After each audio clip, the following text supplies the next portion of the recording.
Hey everyone, Greg Staley from Diverge Media, bringing you live coverage from the Etobicoke Unmask the Children rally with the People's Party of Canada. So, just going to be getting started here in a few minutes, but basically just going to be showing some footage. Basically, until then.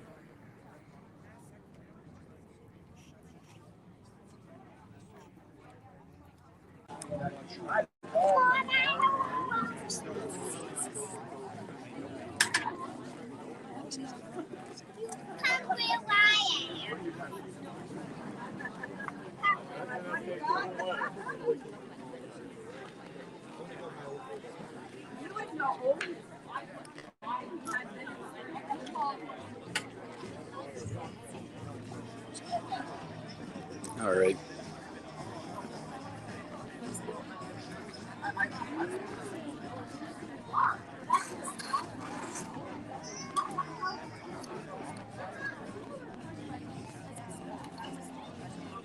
So obviously the election's kicked off. So again, Greg Staley here, Diverge Media, at the Etobicoke Unmask the Children rally with the People's Party of Canada. Set to kick off here in a few minutes. We'll bring you coverage and hopefully get some questions in with some candidates as well as Maxime Bernier himself. So obviously the election is on a tight time schedule. Just a little bit about Diverge Media. We're going to be doing our best to bring you daily coverage of different events. We are going to be doing our best to go out to all different candidates, different parties' events as they come available, trying to ask questions. We'll be trying to be a part of questions for the leaders' debate, working on getting involved with that. Obviously, uphill battle for a small media organization. But we are going to be bringing you coverage that's a little bit different than other media outlets. Basically, trying to bring you more in-depth media coverage of these topics, of these events, rather than just the surface level. So let's show what's going on here.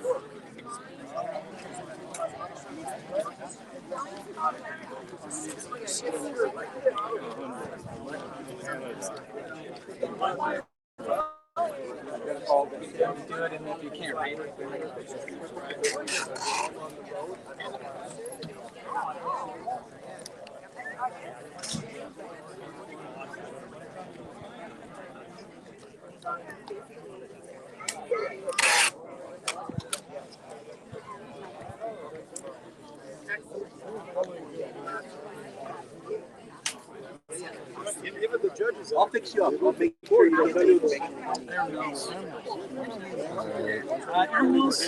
want to see the district map? You got it. Want to do a quick interview? Got it. With him? Yeah. Live right now, just generic questions. Why you chose to be a candidate? Why want to do the interview now? Well, yeah, we're live. Not interview, but just kind of introduce yourself as a candidate. What got you involved? Sorry, do this way. Put your radar on the spot. Doucette, right? So Patrick Doucette? Okay. So we're here with Patrick Doucette. He's the candidate for, I want to get it right, Waterloo Center? Waterloo? Right. Is it just... Waterloo. It includes all of Waterloo and the northeast portion of Kitchener. So all of Waterloo and the northeast portion of Kitchener. So just going to get this off here. Get it off of me because I'm not the body beautiful. So Patrick Doucette is the candidate for Waterloo. Just to introduce people to yourself, why the PPC and what got you into politics in the first place? Why did you decide to get involved? I decided to get involved in politics because I saw what was happening in the country, that there were restrictions on people's rights and freedoms, and I wanted to do something about it. It was very concerning, and I'm not a career politician by any means. My background is in real estate, but I thought that if I could make a difference, I should at least put in the effort. And so I started to look at different political parties. I had a chance to meet Derek Sloan actually quite a while ago, over a year ago, and that was a good experience to find out where he's at. And he obviously eventually went in a different direction, but I met a lot of good people that were involved in politics. And of course, I started finding out about the People's Party, and then that really caught my attention. I saw some videos of Maxime Bernier and what he was talking about, and a lot of what he had to say made sense to me. I checked out their platform and decided to become a member of the party. And since then, I kept getting more and more involved, and so where I am today. Now I'm running as a candidate for the riding of Waterloo. Now, on the question of vaccine passports, we know that pretty much every party starting the discussion of implementing them. Even the Conservatives that were on the fence, we're seeing Doug Ford talk about mandatory vaccines for healthcare workers and federal employees now for, I believe, might be interprovincial travel, but PPC is taking a stance against vaccine passports. They say no to them outright. Is that very important to you? And if so, why is it so important to you as a candidate? Well, it is very important to me because anything that's restricting the people's free choice to whatever medical treatment they want to get, to me, at the heart of it is not something that I would be in favor of. I'm thinking of the recent decisions by Laurier and University of Waterloo saying you have to self-declare your status, and if you have not taken that medical treatment, you have to get tested twice a week, for example. And now I did find out recently that they have a lot of exemptions for that. And so I think that is a great thing that they are publishing on their website exemptions for people that have specific reasons why they have to go in a certain path as opposed to a different path. And that is totally okay. I think that's a great idea. There's not everybody's going to be able to fit into a cookie cutter position for medical treatment. And that, it's only logical. Someone was saying the other day, the People's Party is not pro-vax, we're not anti-vax. We believe in freedom of choice, right? We want people to have the ability to choose what is best for them, what's the best medical treatment for them in consultation with their doctors, et cetera, et cetera. And so, it goes like that. Does it concern you at all, like the type of language that's coming out of not only the Conservatives, but the Liberals when it comes to these kind of issues? And a lot of the, I guess you would say, experts that are pushing these ideas on vaccine passports. I brought it up before on the radio, but the Black community is actually one of the most vaccine hesitant communities, and these mandates will push more discrimination in these groups that are arguably, that's the argument already, is that they're already facing discrimination. So why is it important to not have that mandate in your mind? Like, what's the importance of preventing the mandate as being a part of personal choice? Because a lot of people would say that this is not the right way to do with it, that these are maybe war times and these are unusual times that we need to take every precaution necessary. So what is the balance in there for you as a candidate and as a party? I don't really look at it from specific groups per se. I've been looking at as a broad policy that affects all of Canadians. And as far as restricting your travel, I mean, if you look on your Canadian passport that says this person has the right to enter and leave the country at their discretion. This is a right that's fundamental to Canadians. And to stop that from happening and saying, no, unless you follow this specific medical procedure, then you're not allowed to travel. I simply disagree with that. I disagree with it because that's not how our Charter of Rights and Freedoms describes the rights and freedoms of Canadians. And if you're going to create a policy that goes against those rights and freedoms, then I'm against that policy. It's plain, as simple as that. It affects all Canadians, no matter what background you are, and that's why I'm opposed to that personally. I'm opposed to vaccine passports because it infringes on the rights and freedoms of Canadians as contained in our charter. Do you believe that this is the basic wedge issue of this election? Just the general handling of COVID-19 and the debt associated with how we've handled it, just all ties in together. Do you believe that's the main wedge issue here at play? Or I think it could be, but I think it goes even further beyond that, because I believe that in spite of these recent decisions, which I believe are incorrect and wrong, either not based on proven science or not based on incorporating our charter, I think it goes beyond that we've had specific instances of corruption that have been documented by our current leader by a current party that's in power, although they're a minority.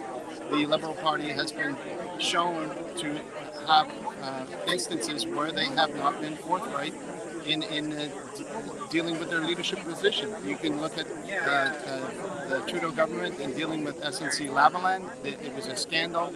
There was inferences towards bribery and the payoff and things like that. And we can look at the We Charity scandal, which was something that was supposed to help students to get funding for studying or to help build schools for students. And the entire thing collapsed in a mess of corruption. And that's only two examples. We've seen Judy Wilson-Raybould, who is relieved of her position for not wanting to pursue harsher repercussions for the engineering firm Lavalin again, and that's only a few. There's been others as well of situations where the Trudeau government has been asked to provide information, they've refused, or they've been situations where things needed to be investigated from a legal perspective, and that's been pushed under the carpet. And I think Canadians are seeing that. So it's not just a vaccine passport, although that is very, very critical, because that strangling of Canadians' rights is becoming more and more obvious every day. Sorry, it's getting a little loud here.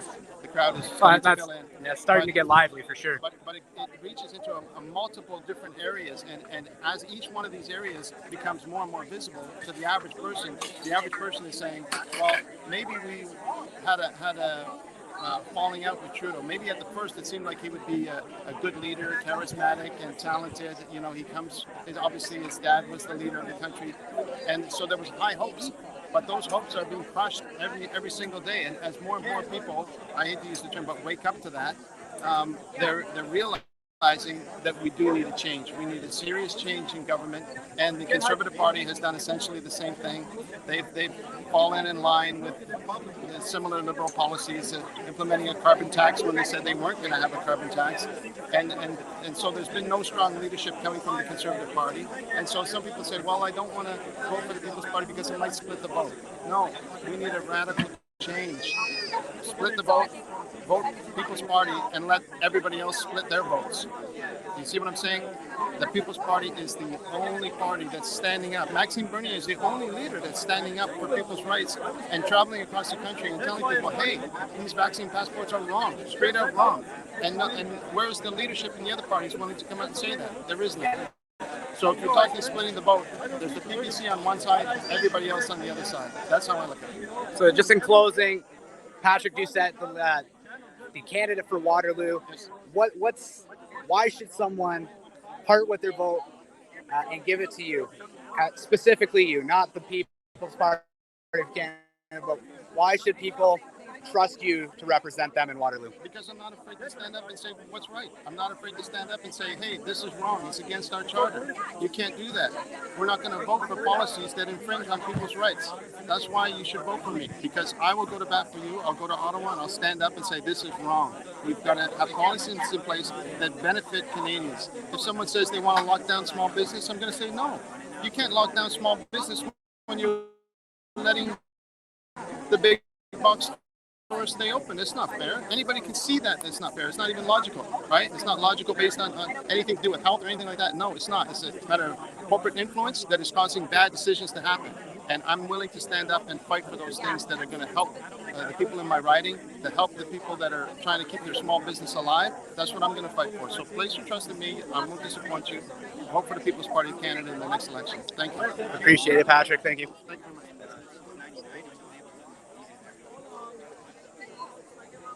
We're just going to keep getting a little bit of coverage before we get kicked off here. Looks like they're still setting up.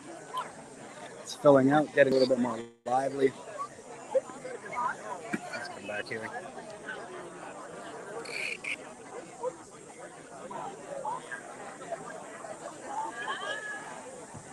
Again, Diverge media is a little bit different than your traditional media company. We're not, doing edited versions of these videos on purpose.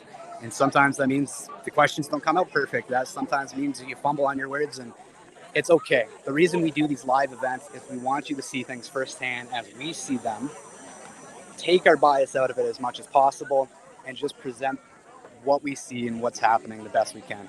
So if you'd like to support us, go to divergemedia.ca. We have merchandise. We also have a place you can donate. We couldn't do this without your help. Obviously, gas prices are expensive. I'm from Kitchener. We're in Etobicoke. It's about a 170-kilometer round trip. If you can help, that would be great. If not, we understand and wish you all the best. But let's get back to the coverage here. On that thing. The sound's going to be terrible. Hit and miss. When it works pretty good for me is the deity. There's the D3. I have that. The D4 Duo is pretty cool too. I have a shotgun mic for it. Yeah. The issue is you can't mount it. Well, when you use it with this, it just throws the equilibrium off completely. There's these long floppy cords that are. Is that what you need? Yeah. Something this really.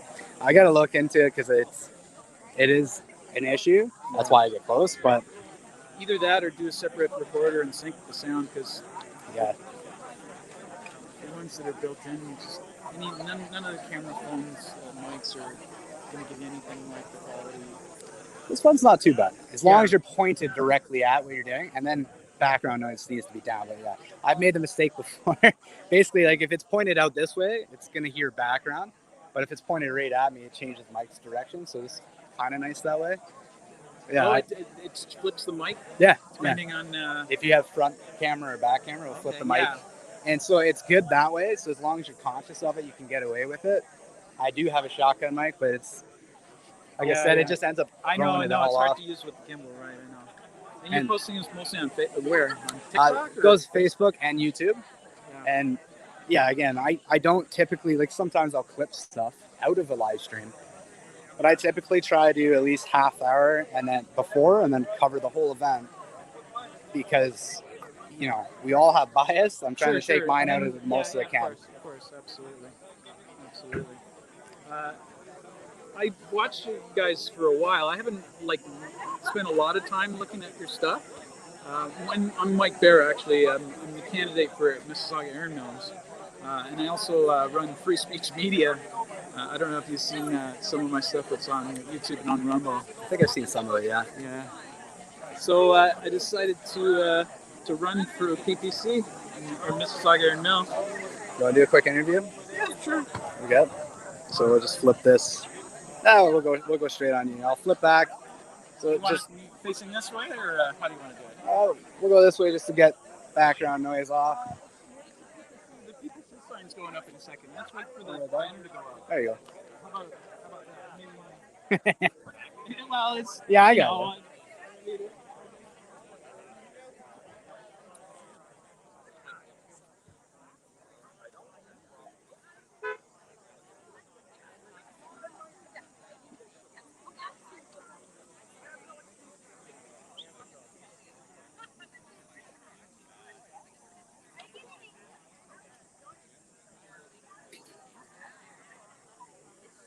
So they're just getting set up here.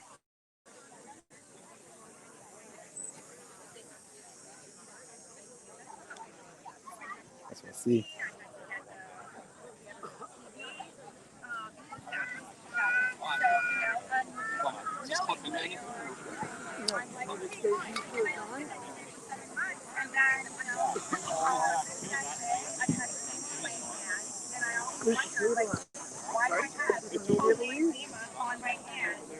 So we're gonna get started here soon. Obviously, they're still setting up, but we're gonna again keep trying to pull interviews, quick little interviews with candidates that are in the area, and hopefully we'll get a chance to talk to Maxime, and then we'll cover the speeches here as well.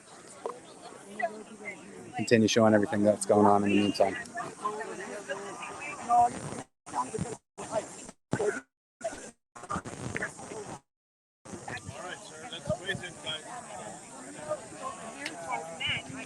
Hey, Kathy. I would recommend looking up a CDC report that said March to December 31st, 2020, they looked into the effectiveness of mask mandates. 1.9% effective at best is what they determined.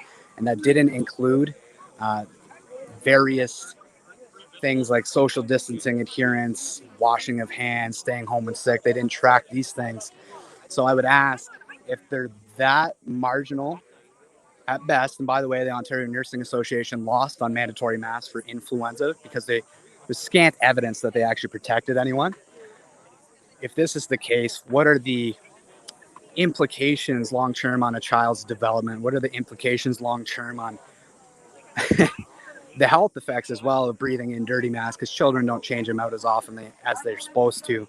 On and on. I would suggest that children also are more at risk of influenza than COVID. And so this is kind of Munchausen's by proxy, where if you're concerned about the children masking, it's really not you're concerned about the children, it's you're concerned about yourself. And that's a poor argument to start with. But thank you for taking the time to put in your thoughts. You good? Can we hit the other side, maybe? Well, I don't know. Is there another side on it? No? You want to do it now, eh? It was before speeches get kicked off. Yeah, no, I totally get you. I'm thinking they're putting this banner here, like right now.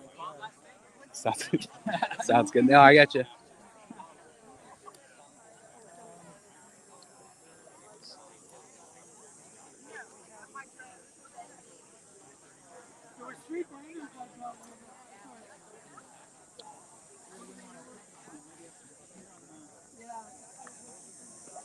And also on the polio comment, I would recommend you read Forrest Moretti's book, The Moth and the Iron Lung. Goes through the history of that. Poliomyelitis was many different types of polio.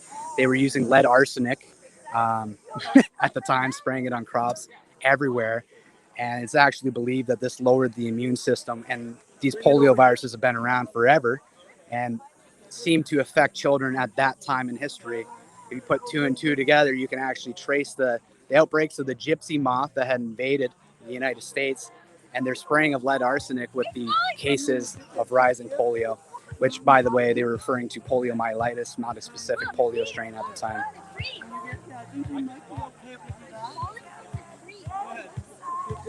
I'll leave two over here. Is there one more? In that box behind you. Zip line? Yeah, right there. Okay, are you dipped?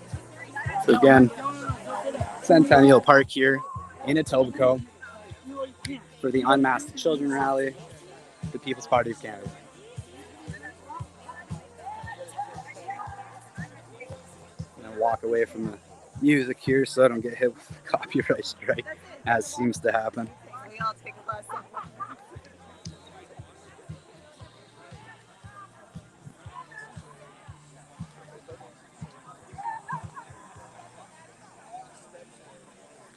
Appreciate the comments, everyone.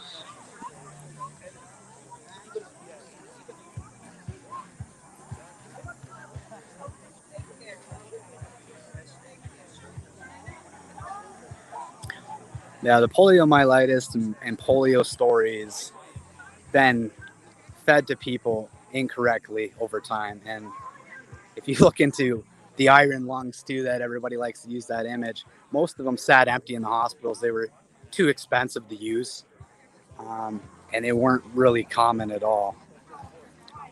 They did have their use, but vastly overstated as to the effect that they were, and they usually used coinciding with conversation about mandated vaccines and how polio is eradicated with the use of the polio vaccine. Again, if you look into the history, there's also a lot of other things that ended around the same time, like the spraying of lead arsenic and different things like this on crops.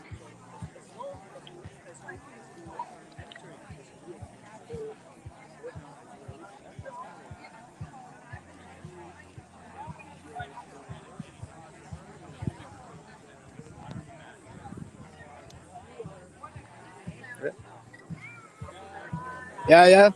We'll get.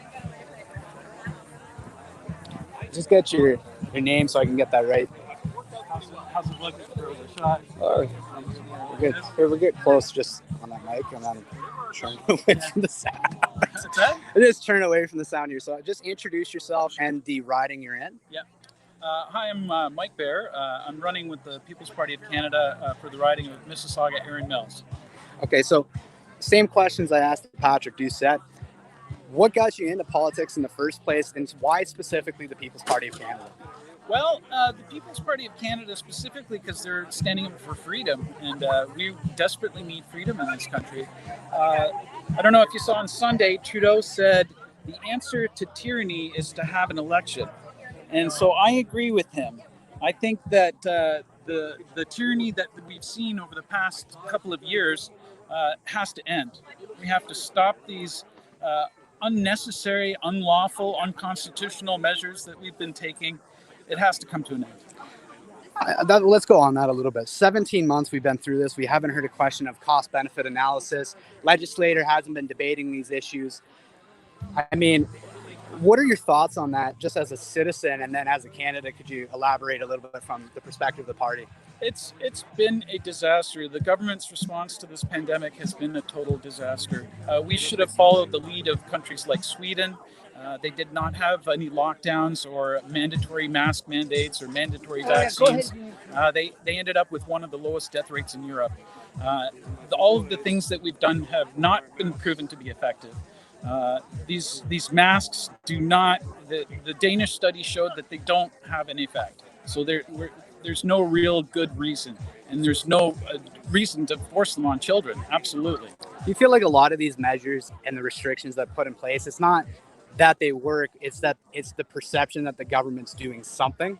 Perhaps that's true, but if the government wanted to do something, they've known since April of 2020 that this is a treatable disease. There's 4 or 5 or 6 different drugs that they can use to treat COVID and to keep people out of the hospital.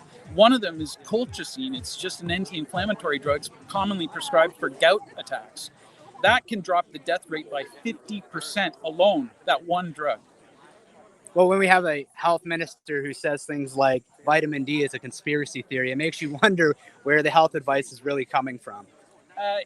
It's the public health people in Canada have created this disaster. They need to be held accountable. The things they have done are unscientific. They're uncalled for.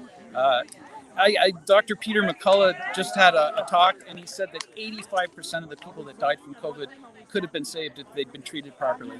Now, I'll give you a quote here. Maybe we're unfamiliar with this, but early on, I believe it was March or April of 2020, Christine Alley was asked by a reporter, we have ventilators are great, I think she said, or the reporter said, but we don't even have the staff to ICU beds and the acute care beds. Is there a priority in your government to put emphasis on that? And her response at the time was that that's not our priority right now. We're investing in ventilators, only to turn around, I believe, just a month ago or so and promise $4.7 or $4.9 billion to long-term care. So breaking that down, what are your thoughts on the government's unwillingness to really seem to address what we know to be the issue? And in the case of Canada, OECD levels for us for long-term care deaths are 20 to 30% above the norm. And so we know where the issues lie. Why has there been such a hesitancy from our public health officials and politicians to acknowledge that? The healthcare system has been operating at maximum capacity for decades, right? It's always got a shortage. Now, what's happened in the long-term care centers is criminal. In Quebec, they found that 30 to 40% of the deaths were just dehydration and neglect. The people just abandoned them. They left them to die. This is horrible, shameful thing that happened. I believe one of the military reports on one of the homes was that they believed one of the residents had actually died because the nurses or the PSWs didn't sit them up while they were feeding them, and they choked on it and they were unable to resuscitate. Yeah. I mean, and again, it's easy to pick on the workers, but I mean, when we're talking 3 or 4 people probably working, a floor of 36 plus people that have very specific needs, they're intensive needs. Yeah. I mean, it's easy to throw that blame, but where do you draw the line as a candidate? We need to come together as a community to support people, especially vulnerable people like the elderly. We've done a terrible job with this, the terrible job in the long-term care homes. We need to strengthen families so people can afford to stay home and take care of their loved ones as well. We're taking the wrong approach. You talked about ventilators. Ventilators are useless. By the time you need a ventilator, you're almost dead. They could have treated you and you would have survived. By the time you need a ventilator, you're almost finished. And then just closing here, it looks like we're about to get started. the candidate you are, the riding you're in, and why people should part with their vote for you specifically. Not the People's Party, but you specifically. I appreciate it. Again, it's Mike Bear. I'm running as the People's Party candidate for Mississauga Erin Mills. Now, I believe that all the mainstream parties are corrupt, and if you're voting for the mainstream party, you're just wasting your vote. I'm an independent. I'm running with the PPC. We're part of a team. The philosophies are sound, and I'd appreciate your support. Excellent. Well, thank you. We're going to get coverage here. Thanks, Mike. Thank you.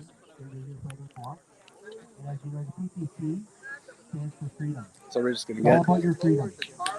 up here. We also stand for personal responsibility, respect, and fairness. Those are our tenets. Everything in our platform is based on those 4 principles.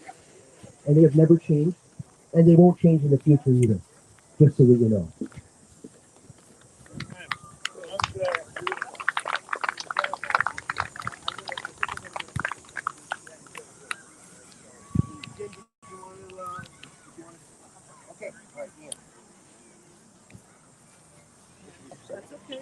I'm Ian Rhoden. I'm the candidate for Spadina Fort York.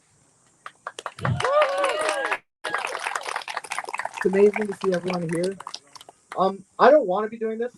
I have to do this. I have a young family.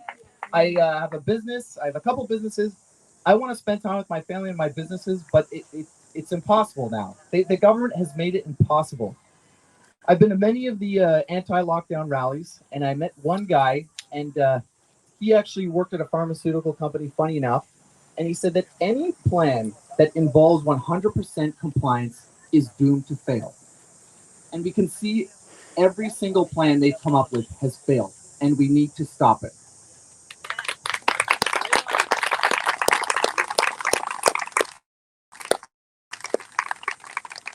So as I said, I have a few businesses, they're restaurants, and we had a health inspector come in last summer, and she noticed that our kitchen didn't face the dining room. And she said, it's inhumane. It's inhumane to have cooks wear masks, so if the cooks don't want to wear masks, that's okay. So if public health is saying this, that it's inhumane for cooks to wear masks, it's inhumane for children to be wearing masks. Yeah.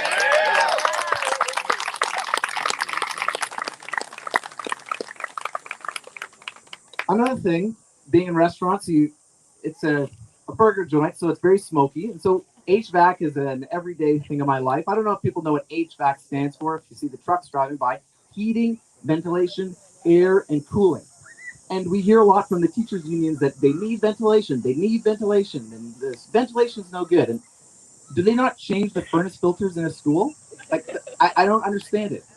It's a complete, those people haven't spoken to an HVAC person for 2 seconds. It's a complete lie. It makes no sense. So anyway, I'm running. I'm willing to fight. I'm taking time off work, and join me in this fight. And I think we're going to win eventually. We have the right ideas. We have the right platform. Yeah! Woo!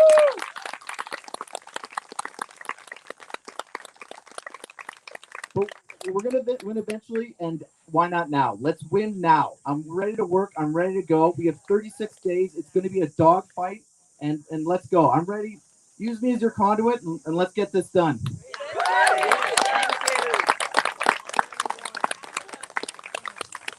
Thank you very much, Ian. And by the way, everybody, our candidates do need signatures so that they can actually land on the ballot. So some of our candidates still have some signatures to actually get and procure. So in your writing, please reach out to your candidate and sign for them so that they can actually be on the ballot. Very, very important. And I know that you guys are all about freedom. So remember that signature, that signing is all about freedom. Okay.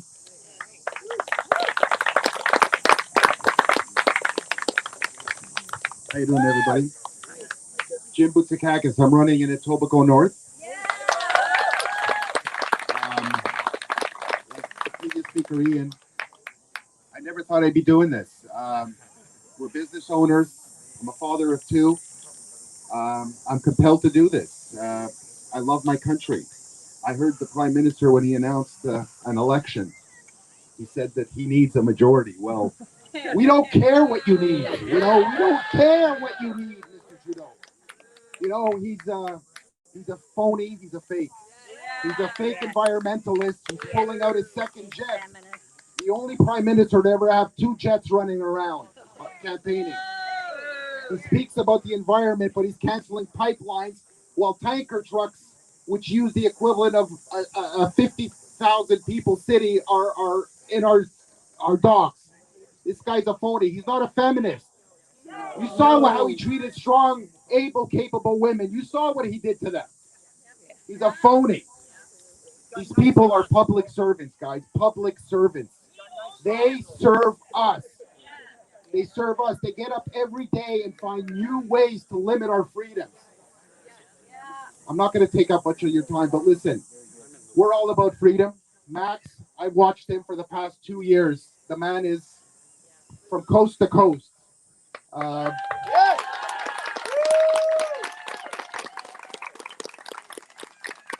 know, there's something called free will and freedom, and that's all we're fighting for. We don't need our government telling us when we can breathe. My children can't breathe when they're outside because some health professional said that it's in the public interest. And then you see what happens when they're all in their private homes or what have you. But listen, you want to get vaxxed, go get the vaccine. You want to not get a vaccine, don't get a vaccine. You want to wear a mask? Wear a mask. You don't want to wear a mask, don't wear a mask. It's a free country. We have to take our country back. This country was built by brave, free people. And it's for all of you that we go out and fight. Thank you so much. Thank you so much, Jim. Yes, sir. Come on, Maurice. There we go. Okay. First, I'm not a politician. Good. Okay? I'm not a politician. I met Maxime when I was working on campaigns. I'm a political junkie. I've been helping campaigns all my life. I've been on 212 winning campaigns. Okay? And we almost pulled it off. I think Maxime and Dean and Mr. Wonderful. I met Mr. Wonderful a couple of years ago. And I choose Etobicoke. I live in the beaches. I used to live in Mississauga. I pick up the riding because I used to have a friend here, like a girlfriend, and I know the riding. I've been coming here for many, many years. And I've been working on many campaigns. This is the one that personally I feel I can win. This right here. Okay? We don't have much time, but we're going to do a lot of social media, a lot of calling, a lot of volunteering, and we're going to pull it off. And it's going to be Etobicoke first. Etobicoke Center come first for me. Okay? And we're going to pull it off. Okay? Thank you very much. Merci à tous. Par la français aussi. Ça peut aider des fois. OK. Merci beaucoup. Thank you. Hi, I'm Michael Bear. I'm running in the Mississauga Erin Mills riding. Justin Trudeau said on Sunday, the answer to tyranny is to have an election. He is suggesting that his own government is a tyranny, and I'm telling you, it is. Over the things that they have done over the past 2 years are absolutely unlawful and unconscionable. They're unconstitutional. Max is one of the only people that's fighting this. On a federal level, the PPC is the only party that's fighting for freedoms. And if you live in the Erin Mills riding, I need a few signatures to get on nomination, so I'd really appreciate it. Thank you very much. We're a small group right now, but it's important what everybody's doing here. We are going to grow, and this is going to win. We're going to win. And the beauty of our small group is it's a big family that's growing bigger and bigger and bigger by the minute and by the day. All right? And it's all people like you, like-minded, freedom-loving Canadians that are part of our family. Patrick. Hello, everybody. My name is Patrick Doucette. I am the candidate for Waterloo, Ontario. And this event, I saw on the flyer, they called it a Free the Mask for the Children event. And if you look behind you right now, there are people, and they're coordinators for the children. There's children behind us that are playing outside, and I see that they don't have masks, and I think that's wonderful, right? Because what's happening today is if you say the children don't need to wear masks outside, They actually are wearing masks right here, the kids. some of them do have masks, but the problem today is that if you say anything about that, they say you're anti-mask. Oh, that is so terrible. Isn't that terrible to say that you're anti-mask? Well, if you're outside, what does science tell us about the transmission of a virus when you're outside and you're playing? We're all out here, we're enjoying the fresh air, and there's children behind me within my eyesight that all the coordinators are forced to wear masks because they've been told to wear masks by the directives above them. And that you have to ask yourself, where does it stop? They're saying, okay, if you want to let your children go to school, you have to wear a mask. Or if you want this to happen, you have to do that. Or if you want to travel, you have to have that medical procedure. And it keeps creeping and creeping into the rights that Canadians have in the Charter of Rights and Freedoms. So where does it stop? Yes, we care about our children. We want to protect them. We want to protect them from virus. Of course we do. We're just average Canadians here. We're all a family here together, and we care about our children. But where does it stop when the government imposes tyrannical measures that are not founded on proven science to force you to do things that are against the Charter of Rights and Freedoms? You can't travel. You can't open a small business. You can't do the medical procedure that you choose for yourself, for your body, for your children. Is that fair? No, it's not. So let's make a change. Let's make a change with our votes. Let's vote for the People's Party of Canada in the coming election and share that message with your friends in a way that is loving and caring and say, hey, let's make a change and vote for the People's Party because they're the only party with the only leader that is going to stand up and speak for on our behalf, right? We need your vote and we need our voice. We need his voice. Thank you. Okay, so we're going to have JD from Oakville come up. JD, CEO for Oakville. Oh, Oakville Burlington, actually. Yeah, there we go. I ran in 2019, and a lot of the issues are still the same. And I don't want to say we told you so back then, but we did. It's gotten worse. We're at a turning point in history. We have to be, or else there's going to be no change that's going to happen now. Vaccine mandates, mask mandates, what they're doing to the kids now. We are the only party in Canada that is pro-economy, pro-jobs, pro-environment. We're common sense. For people to not understand these things and make us feel like we're the weird ones, it's how indoctrinated are you at this point? It's crazy how deep it goes. Like I said, we're at a turning point in history, so it's up to us to get the message out and do the right thing. So thank you, everyone. Good luck, everyone.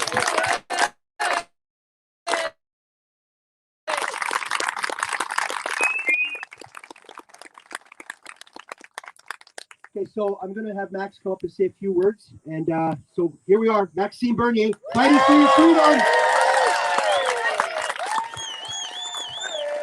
Hello, everybody. I'm very, very happy to be here.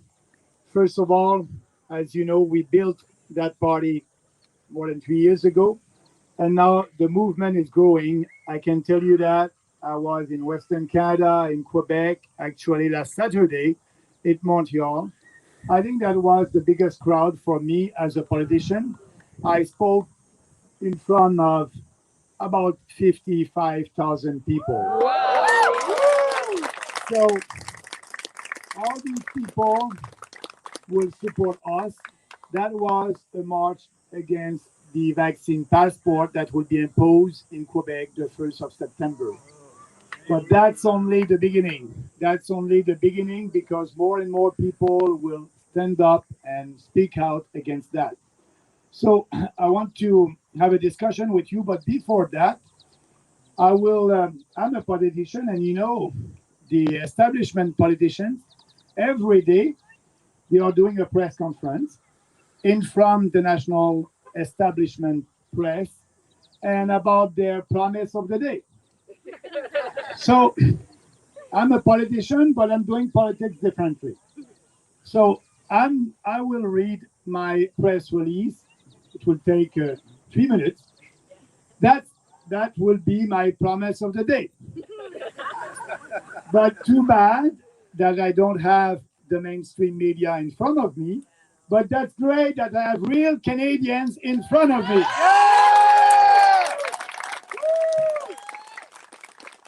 So I will do the first part in English, and sorry, I will do the second part in French because we'll take the video and the mainstream media will be able to listen to me or to read what I said.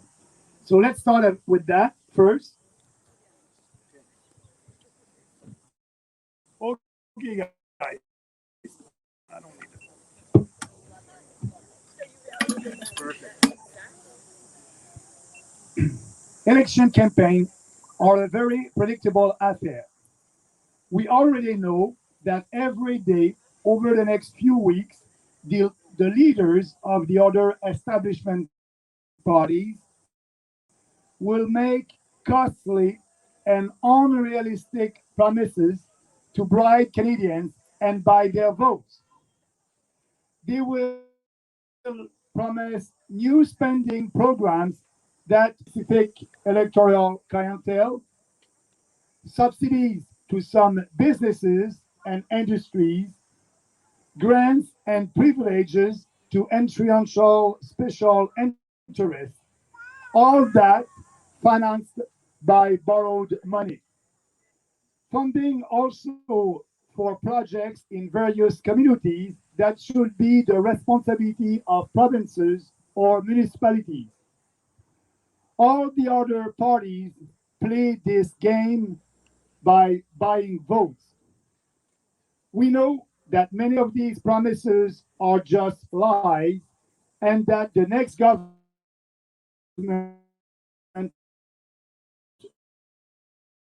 won't keep them. But the government keeps getting bigger and keeps controlling more and more of our economy and our lives, year after year, decade after decade. At the People's Party, we are doing politics differently. I promise not to play this silly game.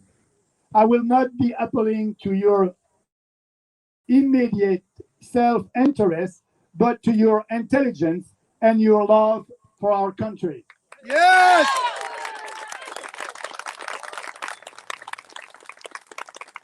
During this campaign, we will only make realistic, responsible promises to reform and improve the way Canada is governed for the benefit of all Canadians. Yeah! So, and tomorrow I'll do another announcement, but it will all be based on our platform and what we believe in. And that's important to repeat that to our fellow Canadians because a lot of them don't know that we exist. And that's a challenge, but that's a nice challenge. That's why I'm asking you to help me on that and to speak to your friends and your colleagues about the PPC. So I will read my statement in French now. Are you ready? Yep. Les campagnes électorales sont une affaire très prévisible. Nous savons déjà que chaque jour au cours des 5 prochaines semaines, les chefs des autres partis de l'establishment feront des promesses coûteuses et irréalistes pour soudoyer les Canadiens et acheter leur vote. Ils promettront de nouveaux programmes de dépenses que nous ne pouvons pas nous permettre, des crédits d'impôt à des clientèles électorales spécifiques, des subventions à certaines entreprises et industries, des aides financières et privilèges à des lobbies influents, et tout ça financé par de l'argent emprunté. Du financement aussi pour divers projets communautaires qui devraient relever de la compétence des provinces et des municipalités. Tous les autres partis jouent à ce jeu d'achat de vote. Nous savons que beaucoup de ces promesses ne seront que des mensonges, ne seront pas tenues et que le prochain gouvernement qui sera élu ne les tiendra pas. Mais cette surenchère est aussi la raison pour laquelle le gouvernement ne cesse de grossir, de contrôler davantage notre économie et nos vies. Année après année, décennie après décennie. Au Parti populaire, nous faisons de la politique différemment. Je promets de ne pas jouer à ce jeu stupide. Je ne ferai pas appel à votre intérêt personnel immédiat, mais à votre intelligence et à votre amour de notre pays. Au cours de cette campagne, nous ne ferons que des promesses réalistes et responsables de réformer et d'améliorer la façon dont le Canada est gouverné, et ce, au bénéfice de tous les Canadiens. Merci.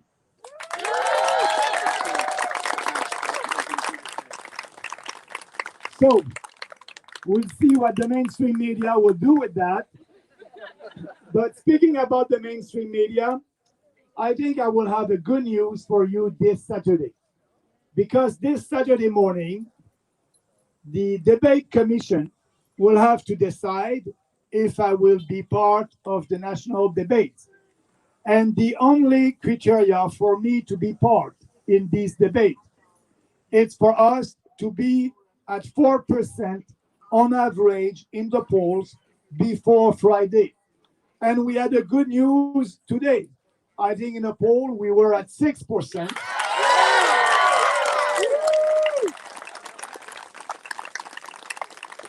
So, I strongly believe that I'll be there, and I can tell you that will be fun. Because I will answer the questions, and Canadians will be able to see that all of the other establishment political parties are the same on the most important issues for the future of our country. And that will be very different. And I can tell you that we will have an opportunity to grow our party after that. So what we need to do up to now, I was in contact with the head office in Ottawa that is managed by 5 persons only, young guys and one lady, and they're doing their best. And they told me this morning that we have 250 candidates that have been approved. Yeah! And we will do more these coming days, and you'll see that we may be able to have a full slate of candidates, 338. And that's important for us because we want to give the opportunity to every Canadian to be able to vote for their values. Yeah. And what will be the final result of that election? I believe strongly, as a young party, that we can beat the Greens. And look at their history over there. First of all, it took 20 years and 6 elections for the Green Party to have more than 1.6% of the vote. We did that our first year. Yeah. And if you look, on average, historically, the Green Party is in the poll or electoral result around 6, 7, 8% for the last 38 years. So for us, I believe that we can have that 4, 5, 6, 7% or maybe more after only 3 years. Yeah. But like Jim just said, we are doing politics differently because you didn't receive any, questions from a poll or a focus group about what must be our platform. All the other political parties are doing polling and focus group to know their platform because what they want to do, they want to please the majority and they want to be in government. We are not doing that. We are doing politics based on principles and on convictions. Yes. So that's why we are running. When I'm saying we, all our candidates across the country, we are running on the same platform than we had in 2019, and that will be the same platform in 2025. Yes. because we don't pander to any special interest group, like I said in my press release. We don't do racial politics. We don't do identity politics. For us, you are a Canadian, and the color of your skin or your sex or your gender is not important. Yes!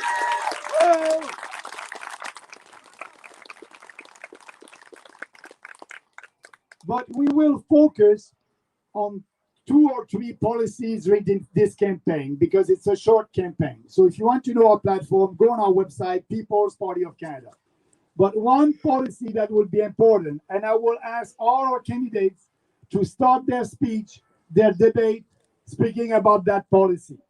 That policy is the freedom policy.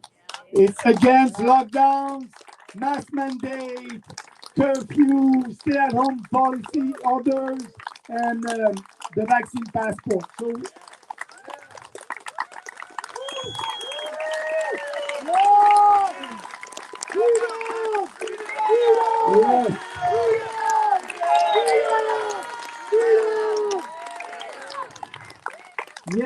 yes, that will be important because, as you know, the Conservative, the Liberal, the NDP, the Green, the Bloc Québécois, they won't speak about that. They like the statu quo. They like the vaccine passport. They like us to be shame. Yes, shame. They like us to be, our life to be controlled by the government. And like I said, I choose freedom, not government control.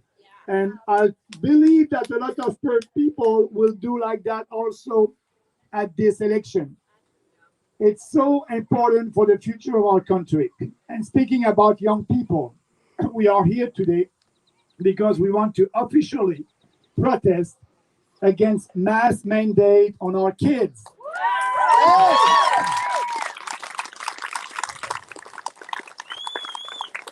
It's immoral, unfair, illegal, and unconstitutional. And it's child abuse. Thank you. Yeah. So that's an important fight because we have also the common sense on our side, but we have also now the science on our side. They were telling us in the beginning of the pandemic that they had the science on their side. It was all based on science.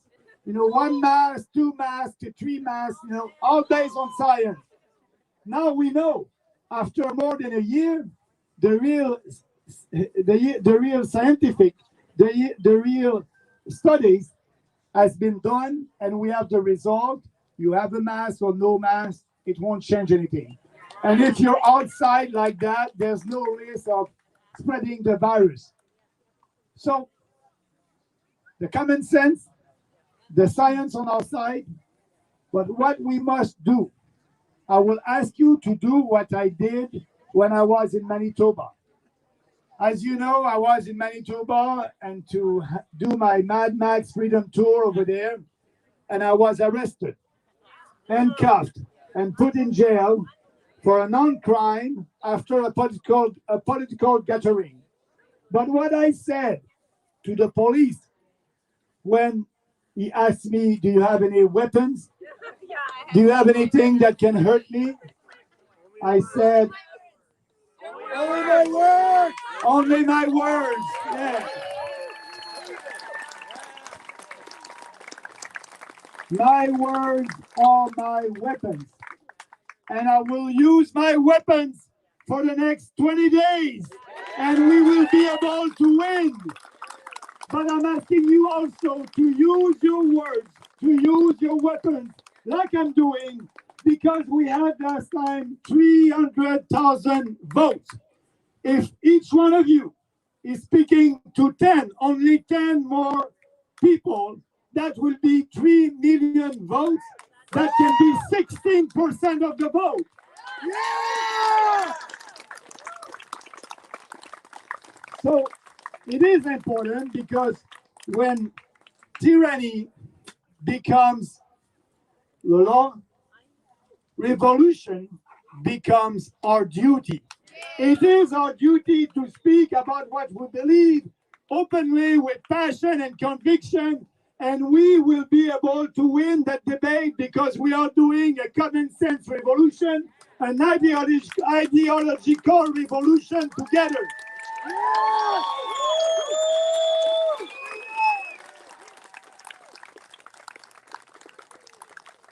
What we need after that election is some of our candidates must be elected, and they will. But I'm realistic. I may not be prime minister after that election. But we will have a freedom voice in Ottawa. We will start the debate. And we will use all the parliamentary tools to help us to have more visibility. And at that time, the mainstream media won't be able to ignore us. They won't, because we will ask questions to the Prime Minister every day. We will do parliamentary commissions on what they did the last year. We will ask witnesses that will come and say, the mask mandate, it's irrelevant. The vaccine passport are unconstitutional and unfair. So we'll have that debate, not only here in the park, but we'll have that debate in Parliament, and that will help us to grow. Yes!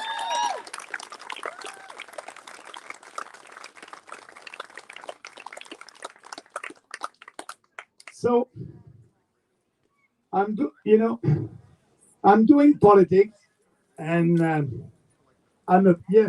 lot of our candidates are new in politics, and they're not career politicians, and I like it.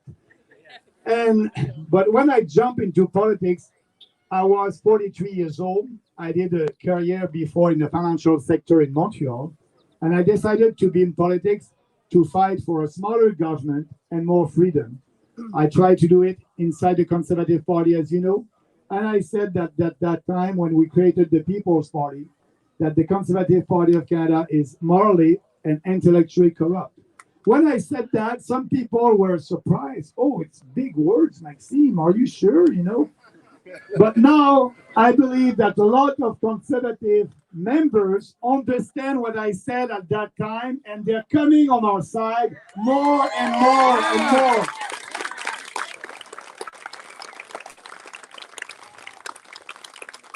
They know that O'Toole was not able to answer a simple question at this press conference. Imagine at the debate, that would be fun. A simple question. What is your position about your candidate? Do you think that your candidates must have the vaccine? And he was not able to answer. It's so difficult. I don't know. And I said, he didn't ask the question, but I'll go to answer on my Twitter. I said, I won't ask my candidate to have a vaccine or to take the vaccine. It's their personal choice, and I don't care, and I don't want to know. Yeah! So do what you want. So it was tough to answer that question, but this next one was, what is your position on vaccine passport? Oh my God. That one was very tough also. It took him 10 minutes, and after 10 minutes, you try to remember what was the answer. Didn't give an answer. But that was a big mistake. So at the head office in Ottawa, the Conservative Party at 10 o'clock p.m. the same day, I know them, I was part of that. They did a focus group rapidly. So we want to keep the majority, but we have our base over there that is not happy. So what we're gonna do to keep our base and to have more people. So they issue a kind of a press release saying in one sentence that is against vaccine passport, and 3 paragraphs later that is for vaccine passport. So that's why when you don't have any conviction, it's very difficult to be straight and honest. And he's not. He's lying every time. He lied to the membership of the Conservative Party of Canada when he was running to be a leader. At that time, he wore a mask, a nice blue mask, in advance of everybody. and after the leadership, we saw the real Erin O'Toole, the leftist, the socialist, the globalist. Thank you. We are the baby of justice. Justin Trudeau. Yeah.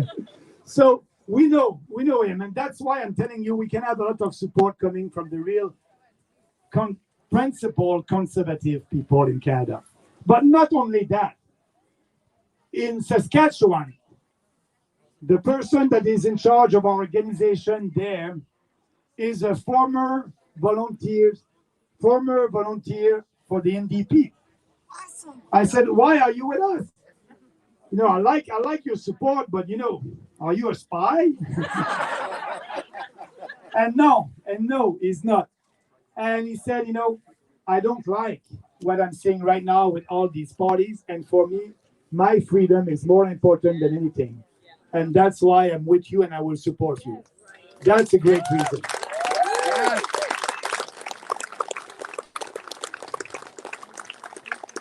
So when I said that our biggest challenge is to be known, because a lot of people don't know, we just started yesterday a billboard campaign all across the country, and you can see, and we have two great slogans.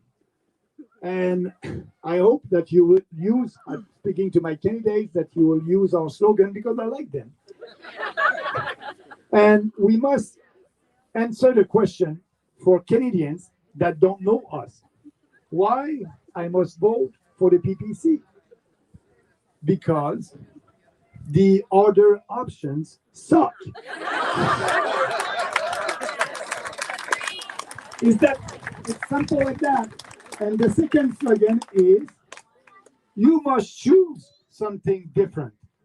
And we are the different and the alternative and the new alternative. And I can tell you, we are a smart populist party that is there to grow. And I hope we'll have a lot of candidates. I hope we can be the official opposition. I don't know what can happen. But I can tell you that we're going to be there for the long term because they're destroying our country right now. We must stop that.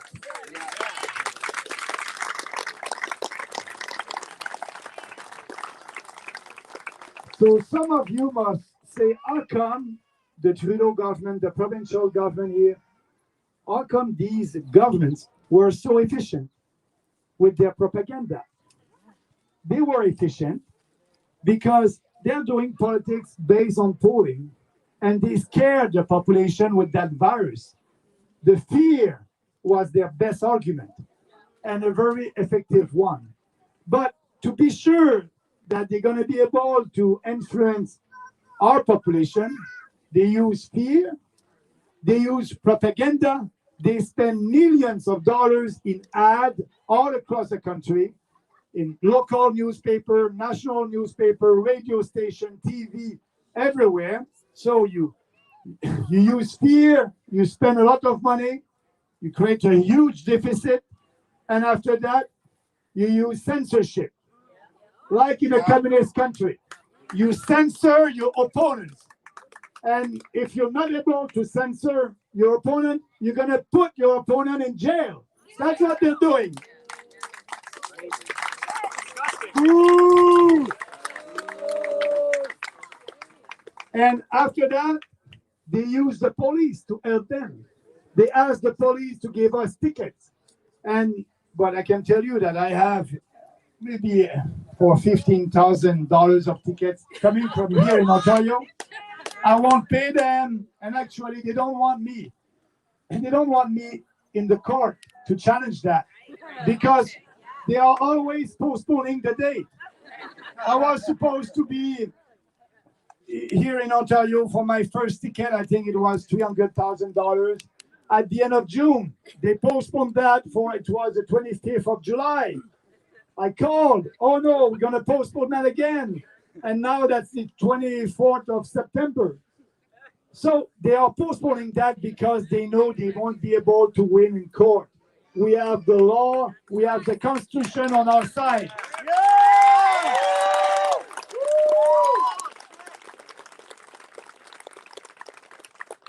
But they use the police and they scare people. Don't come to these rallies, you're going to have a big ticket. That was their strategy. And we must admit that it was efficient. Now we have our strategy. And we know that we will win. Our strategy is based on facts, and we are speaking and only telling the truth. So we will win because the truth always wins. Yes.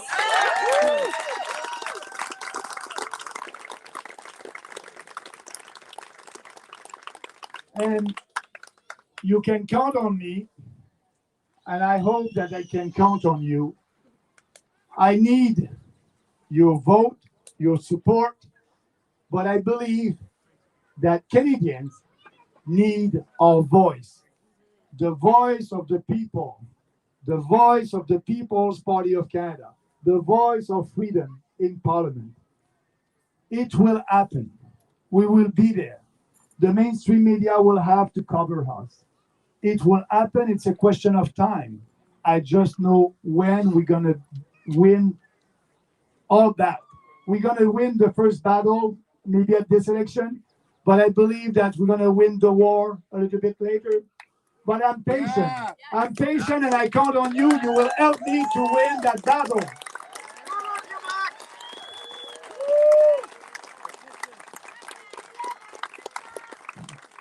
So I just want to, I spoke with a journalist in French in Quebec yesterday.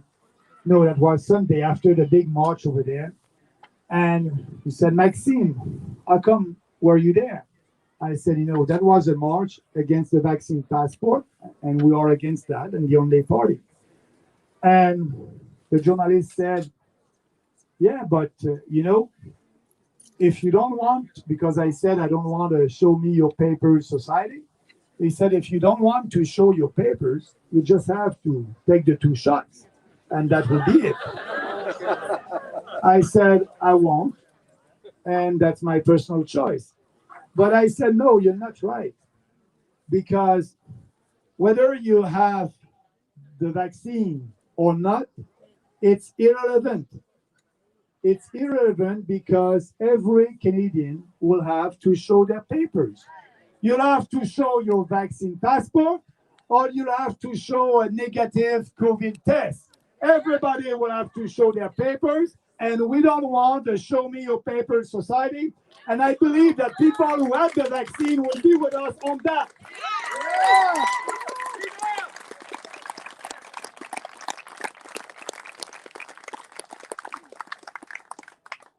So we have more and more support, and our support is growing all across the country.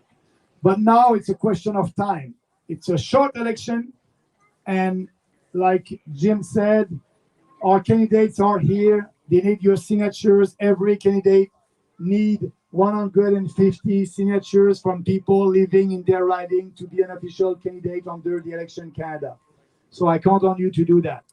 And also at the same time,